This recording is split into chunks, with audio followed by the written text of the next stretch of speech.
Erik Erlendsson, lightninginsider.com. You put it right there. Look, use the promo code JNZ. It's over there. You see it right there. Double E, look at you, man. You look like a new man over there, buddy. I can see better. I can tell you that. Have you always wore contacts? Yeah, since well, in high school I wore glasses, and then I got my first pair of contacts the week before I got married, and I've worn them ever since. So Wow. I don't like glasses. Yeah. And I don't like 3-hour eye doctor appointments either.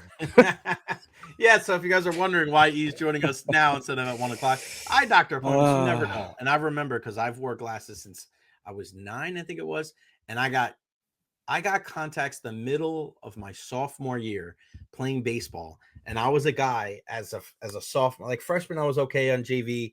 And then a lot of my friends, they went to go play varsity baseball as a sophomore, but I played JV. I couldn't really hit that well. And then I got contacts and I finished the season batting like 490. Yeah. And it was like, all right, I'm gonna play varsity next year. But it made such a life change. It's life changer. It really is. Have you ever thought about getting LASIK? I've never explored it. You know, and I'm probably too old now to really explore it, you know, because there's a shelf life on contacts, and at some point you can't wear them anymore. And I'm not there yet, fortunately. Look, the technology has changed. When I first got my contacts, like I have an astigmatism.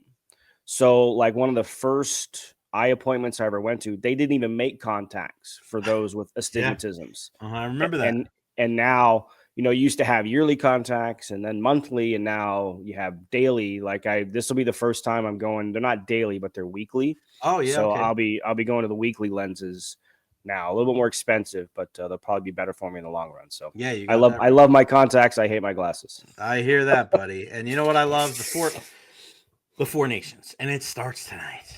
I cannot wait. There's certain things where I'm like ambivalent about. I don't really care. I'm really excited to see what's going to happen here. And before you hopped on, I went through the rosters for Team Canada and the rosters for Team Sweden, just how the lines look after Fluto Shinjawa put it after morning skate, because there's a change. Because I was looking at certain things like, oh, this guy's going to play with this guy. But now we're looking at Team Canada and seeing, oh, okay, they're not going with McDavid and McKinnon. They're going with McDavid, Reinhart, and Marner. Crosby, McKinnon, Mark Stone, Marchand, Point, Jarvis, and then that last line really hasn't changed. Hagel, Cirelli, and Konechny. I don't know, E. I think a lot of people are looking at this Canada team and going, yeah, you know, you can't just put all the best players together. But E, there's a lot of good two-way forwards on this team. In a weird way, could Canada possibly be better than people are thinking going into this tournament? I don't know. Canada's always considered a top tier team. I think I think there's a lot of the skepticism comes from goaltending. Right. Their goaltending is a question mark, and it is. But sometimes if you have a question mark in goal, but everywhere else is top notch. I mean, look, I go back and look at the 2010 Olympics in particular, when Ryan Miller almost stole a gold medal for Team USA. Right. Roberto Luongo was not very good in that tournament, but he didn't have to be, because the defense was so good in front of him. He let off rebounds left and right like he was leaving cookie crumbs, but nobody was there to be able to get to them because the defense was so good at protecting the net. They didn't allow the Americans to get inside to be able to take advantage of those. So, you know, that can kind of equalize the goaltending. But I mean, Jesus, you have McDavid, you have McKinnon, you have Makar. I mean, Braden Point is almost an afterthought on this roster, and he's one of the best scorers in the league. Look, their roster is absolutely loaded. So I don't know if Canada is going to be better than people think, because they always think that they're good. I just think if you're looking at it on paper, the U.S. probably has the best roster 1 through 22, but Canada has the best players, right? And that's saying, you know, you have Austin Matthews and Jack Hughes and Jack Eichel, and, you know, you get some really good players on the U.S. as well. Their goaltending is the best, obviously. It's probably the deepest of any country in the world right now. You know, probably even deeper than Russia, if you want to count Vasilevsky and Shesterkin and Sorokin and everybody else. That's a good one. Unfortunately, we won't get to see it. No, but wow. I mean, just think of some of the goalies that the U.S. didn't take, right? Canada's wondering, why do we have these goalies and the U.S. is wondering, why don't we have these goalies that were left off the roster, right? So, but I mean, Canada, I think Canada probably goes in as the favorite. And if you look at some of the odds, they're the betting favorite. And they usually are going into any tournament. But I think this is going to be a lot of fun, especially that Saturday night matchup in Montreal between Canada and the U.S. Of course, we have to get through tonight, Canada, Sweden, and tomorrow, U.S., Finland, before we get to those rivalry games. But I mean, Canada is just, they're so good, with their forward depth and their defensive depth, that I don't know how much of an issue the goaltending is going to come. Yeah, you know what it reminds me of? It reminds me of the final in 22, where it was like Darcy Kemper. You know what I mean? He gave up that goal to Jan Ruda in Colorado. You're like, come on, man. If the Lightning can just put some pressure on this guy, there's no parallel universe is a Darcy Kemper, Andrei Vasilevsky matchup, a nod to the Colorado side. But you're right. They never put enough pressure on him to where he just had to like question himself outside of, that game there. And, I always think back, like, I don't like usually to do the what if game, but if Braden Point's 100% healthy in that series, man, we saw it. You and I both saw him like trying to skate. Yep. It's crazy, especially after just watching with the Kansas City Chiefs. We're unable to do. If Braden Point is healthy, we could have been looking at back-to-back championships. Lightning. Pretty wild. Let's look at the Swedish side. The roster is pretty damn good too, right? I mean, you have Victor Hedman there anchoring the blue line. Any team that has Gustav Forsling on their third D pair, who I think is one of the more underrated defensemen in the world, with Rasmus Dahlin, like, you can't beat that. Like their bottom six, because you have Eriksson Ek and Elias Lindholm. There's guys like Mika Zibanejad and Elias Pettersson. I think it's in a weird way, I have more faith almost in their third and fourth line centers, Eriksson Ek and Lindholm, to do their jobs than Elias Pettersson and Mika Zibanejad, because of obviously more off the ice stuff than on the ice stuff. I think those guys down the middle are going to be key for Swedes. Yeah, Zibanejad has not had a good year for the Rangers, right? So everybody will look at that and say, well, can he be a top six guy for Sweden? Pettersson's interesting because of all the drama that went on in Vancouver, and, pick sides. Who is it? Is it Miller? Is it Pettersson? And obviously they traded JT Miller, and, they're hoping that, he can kind of find his game. And I've read some stories where he's hoping that this can kind of reset his game as well. Right. But I mean, the strength of Sweden is their defense, right? They're so deep on defense that, you're right. If Forsling's on the third pair and you think of the role and everything he's done for the Florida Panthers, a waiver pickup, by the way, he was a waiver pickup way back in the day. Sweden's probably the dark horse, probably more so than Finland. Agreed. Of these teams. They've got their goaltending took a little bit of a hit with Jacob Markstrom not being available, but I mean, Jonas Gustafsson's, he's having a pretty good year for Minnesota. Chief certainly likes Gustafsson every time the Lightning have had to face him in the pipes for Minnesota. So, I mean, again, with Sweden, it's going to come down to, can you get enough goal scoring to match the strength of your defense? And can the power play click? I mean, I think this tournament comes down to a lot of special teams play. Yeah, Linus Ullmark too. I mean, he's the backup. That's a guy where if he does get an opportunity, right? Like, you just never know what happens here. You make a switch. This is a guy we know when he can get hot, like we saw, with the Bruins where he won the Vezina Trophy. You just never know. Really, and he's don't. Coming back from the injury, right? Mm-hmm. His game against Tampa last week was his first game back from I think since early December. Yeah, December was his first game back. So it was a surprise to us he didn't play the second game of that 2-day set, because he was pretty good. In that first game against Tampa Bay. So, he's certainly a guy that can step up if they need to as well. I'm not sold on Simon Ersson, but he's number 3. If you have to go to your number 3 goaltender this tournament, you've got problems. You're not winning anyway. Let's look at the other two, because obviously they're going to be playing tomorrow night. But let's look at the Finns too. You got Barkov, no surprise, and these are the lines from yesterday. Lehkonen on the left, you have Mikko Rantanen on the right, now the newest member of the Carolina Hurricanes. His teammate anchoring the second line, Sebastian Aho, with Rupe Hintz and Patrick Laine, who's had a nice little career resurgent there in Montreal. Erik Haula down the middle, the veteran, Teuvo Teravainen, Joel Armia, and then Eetu Luosterainen and Anton Lundell, a couple of Panthers teammates taking on Mikael Granlund.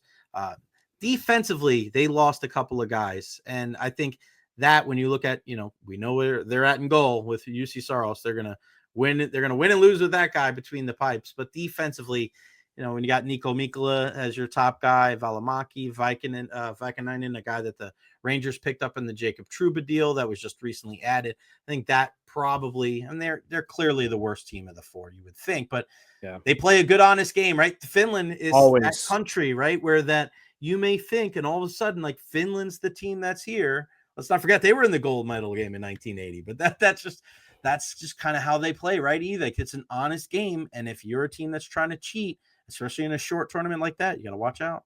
They will work you to death. Yep. That's always been the MO. Anytime you face Finland in an international tournament, they will work you hard. I mean, even look at the World Junior. You think about, Finland beat the U.S. in round robin play, and then they had a lead on the U.S. in the gold medal game. And, the U.S. had to work really hard at that. I think they got a fortunate break on their first goal that kind of led to that comeback. But Finland, all those players, that's how they come up through the system in Finland. They just teach work ethic, and that's what's kind of driven a lot of what they do. Laine is interesting to me because he missed the first half of the season, came back, was on fire, especially on the power play, and now he's in Marty's doghouse up in Montreal, right? He was benched for the third period of a game. I was closely watching his ice time on Sunday when these two teams met. He only played about 11 minutes of ice time. Wasn't a lot of special teams play in that game, but he can be hot or cold. He can be a dynamic goal scorer, or he can quit on your team. So he's kind of like that X factor. If he's on top of his game, he can be a difference because he's probably, other than Barkov, probably the most skilled forward in terms of offense that Finland has. I know Rantanen and Aho and all that, but you look at the way Laine can play the game and the way he shoots the puck. Yeah. Now, he's Steven Stamkos. He's got a Stamkos-esque shot from that left circle as a righty. So, he can kind of be the X factor for Finland. But clearly that they are the weakest of the four teams. But that doesn't mean anything in a short tournament. Yeah, because you know what? You may have, like, on any given night, UC Saros could be the best goalie in the world, right? Yep. So that's the crazy thing where he can come in and be like, hey, because remember, they drafted Yaroslav Askarov. We were there at that draft in the first round. They thought that guy was going to be the future. And then Saros really just kind of from Pecorine just took it over. And it was just like, he's one of the best goalies in the world. We're just going to have to trade him. And then they traded Askarov away. Yeah. But yeah, Laine is just he's such an enigma. Because I remember his rookie season there in Winnipeg, and I go, this guy could score 600, 700 goals in the NHL. Like, he's that good. And now Stephanie chiming in, Montreal Press calling him lazy. I just wanted to look up, like, hey, man, maybe he could be a fifth of the Lightning. Yeah, he's making $8.7 million a year. So I don't know if that's necessarily a guy that you want to hitch your wagon to making that much money. And then finally, the United States, looking at these four lines, Chris Kreider, a guy that they thought that they were going to bring in to help with the power play. It doesn't even look like he's going to get into these games. He may, but he's not going to start the first one, it looks like. Jack Eichel, Kyle Connor on the left, Matthew Tkachuk on the right, Austin Matthews on line two with our guy Jake Gensel and Jack Hughes, JT Miller on the third line with Matt Boldy and Brady Tkachuk, and then the fourth line, you want to talk about this reminds me of the line when they had, I want to say it was like the Canada team that had, I want to say it was like Jonathan Taves. They had like three captains, and they were all the third line. This is what this line reminds me of, that fourth line. Trocheck, Brock Nelson, and Dylan Larkin, guys that are top six forwards for their teams, but they are just going to be a pain in the ass to play against. And then you have Jacob Slavin, annual Lady Bing Award guy, one of the real good guys in the game. Very underrated. I love his game. He just doesn't make mistakes. Like, whatever he does, he just doesn't make mistakes. Adam Fox, Werenski, and McAvoy, and then Hannafin and Faber. Brock Faber is such a good player. And then, you have arguably the two best goalies in the tournament, I think, on the same team with Jake Ottinger and Connor Hellebuck, who he is the best goalie in the league this year. Back and forth, we talk about who's the best goalie in the world, Andre Vasilevsky, but I was on air in Winnipeg, I think, last year, and I told them there's a mutual respect across the continent between Tampa fans and Winnipeg fans because we both have arguably the two greatest goalies in the world, but it's Tampa. This U.S. team looks like they're constructed top to bottom to win this tournament. Yeah, they have the best, like I said, the best 1 to 22 in this tournament in terms of what they can put on the ice, no matter who it is, and that's without Quinn Hughes, who backed out due to injury. He's such a dynamic player. He's Cale Makar light, and he's in that same category with Cale Makar and what he can do, especially when he's running a power play. We don't get to see the Hughes brothers play together, which would have been pretty cool. They're just so deep. And Jack Eichel, they're going to kind of use him probably as much as possible as a matchup center, because he is so good defensively, but we all know what he can do in the offensive zone as well.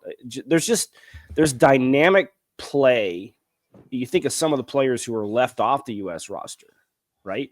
Like there's no Cole Caulfield, who's one of the top goal scorers in the league. They left off this roster. No Jason Robertson on this roster. There was talk that, it used to always be Canada's B team could put up a fight in a tournament like this. I think the U.S.'s B team could put up a fight in a tournament like this. That's how deep the U.S. has gotten with their development program. So, that's no surprise that they have probably top to bottom the best constructed roster here.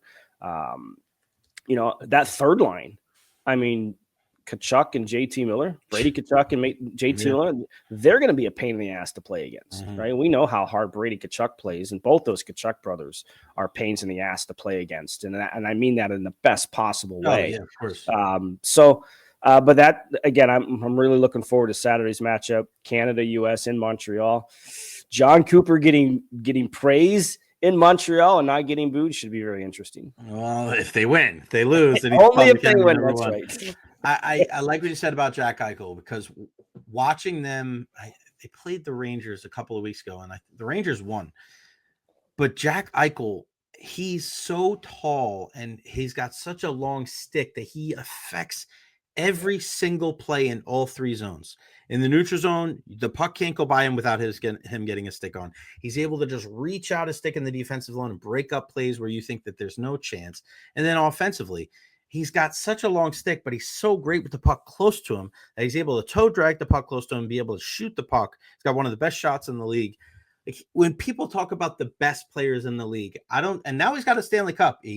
He doesn't get nearly mentioned enough. Everybody talks about McDavid and Matthews, and I get it, right? And you talk about Kaprizov and Draisaitl and Kucherov, and I understand. But Jack Eichel's a Stanley Cup champion. He's got what some of those other guys don't have. And you could argue that out of all of those top guys, he's probably the best defensive one out of all of them, right? He's definitely the most well-rounded. And this is the Jack Eichel that the Buffalo Sabres thought that they were getting when they drafted him number 2 overall behind Connor McDavid. It's going to be very interesting to see how their careers play out, McDavid and Eichel, because McDavid's going to be the guy. It's almost like the A-Rod Jeter thing, where McDavid's going to probably have all the records, but Eichel might be the guy with more championships when it's all said and done. I think they'll both be Hall of Famers when it's all said and done, but who's going to have, the personal success versus the team success? Let's talk a little Lightning hockey. What did you make of the team the last 4 games before the break there? The record going into that first game against Ottawa, you're like, oh my gosh, 3-9 against the Atlantic Division. Well, then they pull off 4 straight, win a couple of games against the Sens, Detroit on Saturday, and then that final game Sunday in Montreal. I don't think you could have asked for a better end to that first part of the season. No, it's make or break almost in a lot of ways, right? Especially that 2-game set against Ottawa. We highlighted that for a reason, because of where Ottawa was trending up and the Lightning were trending down. And, that was an 8-point swing. You think about it, 8-point swing between those 2 games. They could have been 8 points behind the Senators. And instead, they leapfrogged over them with 2 wins. And I thought they played tremendous in both those games on home ice. And, I thought Vasilevsky was great. A couple of saves he had to make at key parts of games, as we've seen him do so many times. And then the 2 games against Detroit and Montreal, I think was just karma. Yeah. Because you think of some of the games in January, including the game in Detroit and including the game in Montreal just a couple of weeks earlier, where the Lightning were by far the better team and didn't get a result out of it. They flipped the switch. They flipped the script on this one, because they were not the better team in either of those 2 games. Right. Detroit and their relentless pressure, especially in the second period, was just complete domination. They find a way to get out of that one with a win. And, you could tell in the Montreal game, they were tired. Like, you could tell they were trying to reach the finish line. They were in a marathon and just kind of crawling their way to the end, just Mhm. gasping for air and looking for some water to get there. And they scored some early goals on. They chased another goalie, second straight day. They chased a goaltender with a couple of early goals and just found a way to hang on. And so that's just karma coming back. You know, John Cooper kept telling us that things even out. That was kind of things evening out with those two games. And at the end of the day, they picked up 8 out of a possible 8 points in those 4 division games. And boy, things look a lot better heading in the break right now than they could have been had things gone the other way, or even if they'd have split those 4 games against those teams. You know, now you're just 2 points behind Toronto. You're 6 points behind Florida with you know, 2 games in hand on the Panthers. So there's still a lot of runway to go, but boy, did these past 4 games just set them up a lot better than things could have been had they gone the other way. When you look at that Saturday game for Dylan Duke, it's a day that his family will not ever forget. Yeah. Debut, goal. His brother scores that night for Michigan in the same freaking building. His friends, his family there. What an incredible moment for him. And listen, where does he factor in? You and I, and even the next day, last Thursday at Encina, he agrees. Like, Isaac Howard's got to be up with this team. But do you I start looking at it now, like, all right, I think they do trade for a forward. Well, let's say they bring in that forward. You bring back Connor Geeky, Duke. Is Duke part of the plans this year, do you think? I mean, it just seems like his game, he's got a little grit to him, but I feel like he's got some scoring punch. I think he can possibly bring that grit that we get from an Asamont, but more of an offensive upside. Gonsalves has played a lot better. I know he's down playing in AHL again, but he looked good playing with the top 6 guys. He did. Yep. What do you think of Dylan? I think Gage Gonsalves is going to get an opportunity, but what about Dylan Duke? Is he going to get a look, do you think, to contribute down the stretch? I mean, we'll see. You know, he was injured in December, so he missed a chunk of games. You know, his skating still needs to get better, but he's come leaps and bounds over the last couple of years. With the skating, as a lot of players who put in the work do once they join this organization, get on the Barb Underhill plan. I mean, I think so. He's almost an ideal third line forward. Yeah, he's pesky. He works hard. He will battle you. I mean, just look at the goal he scored. You know, it was his work along the boards that allowed that puck to stay in. He won that puck battle, got it back to the point, and then as he does, he was sniffing around the net, got that rebound and popped it in. And that's what he's so good at. He is so good around the net. You look at a lot of the goals, you know, he led Michigan in scoring last year, I think at 23 or 24 goals for the Wolverines. I guarantee you most of them came from right around the paint. Mm-hmm. You know, I think back to Yanni Gourde, when Yanni Gourde's breakout year offensively, he probably averaged 8 feet from the net scoring his goals. Might have been 6 feet from in. And Dylan Duke is going to do that too. He's got great hands around the net. He can tip pucks. So, I mean, we'll see. He's not a blue chip prospect, but he is a guy that can be a contributor. And they certainly like the style of game that he plays. You know, you think back, many of the conversations I had with Al Murray through the years and what they looked for in players, especially once you start to get to the middle rounds. If you compete, if you have a work ethic, if you have a hockey IQ, we will work with everything else. Right. And Dylan Duke kind of fits that role a little bit in a lot of ways. Leadership roles was something they looked at a lot as well. If your skating needs improvement, we can work with your skating and we'll get you to where we think we can get you to. So, yeah, I mean, could he be? Sure. We'll see what happens after the break and what they do. 3 home games, all against Western Conference teams coming out of the 4 Nations break. But yeah, I think his play certainly in his debut, and you know, he wasn't as noticeable in his second game against Montreal. But you know, this is how the Lightning do things. They kind of give guys a little bit of a taste. This is what you need to do. Get a feel for it. Go back down, work on some things. And I think Syracuse has 5 games actually, including today. They're playing in Toronto today. Before the break ends. So there's going to be opportunities for him to go down and get a work on whatever he saw here at the NHL level, whatever they asked him to work on, he can go down and get it, much like Gonsalves. Gonsalves was obviously starting to struggle a little bit. He was deferring. He was not shooting the puck. So they told him to go down there, find that offensive confidence, work on those things. He's come back up much more assertive. when he was playing with Point Kucherov, he wasn't deferring, and that's the thing you always look for a player in that situation when you're playing with top players like those guys.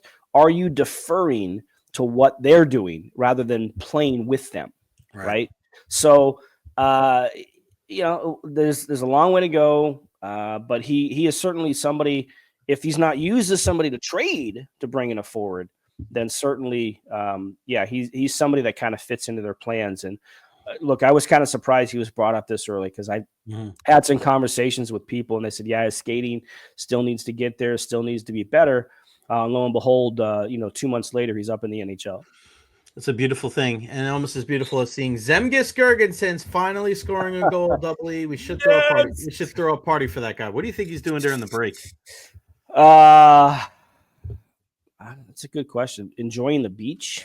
As probably a lot of these guys are, especially with a lot of them probably went to the Caribbean, but with the weather we have right now, you don't have to go too far to enjoy a good beach day. You got that right. We know that Zemgus probably didn't go back to Latvia. Make sure you go to lightninginsider.com, use that promo code JNZ, get $10 off, not just this year, but every recurring season. Follow him on Twitter /X Erik_Erlendsson. That's a K, not a C. 2 S's after the D. We're glad that you can see, my good friend. Enjoy the rest of your week. We'll talk to you next Wednesday, buddy.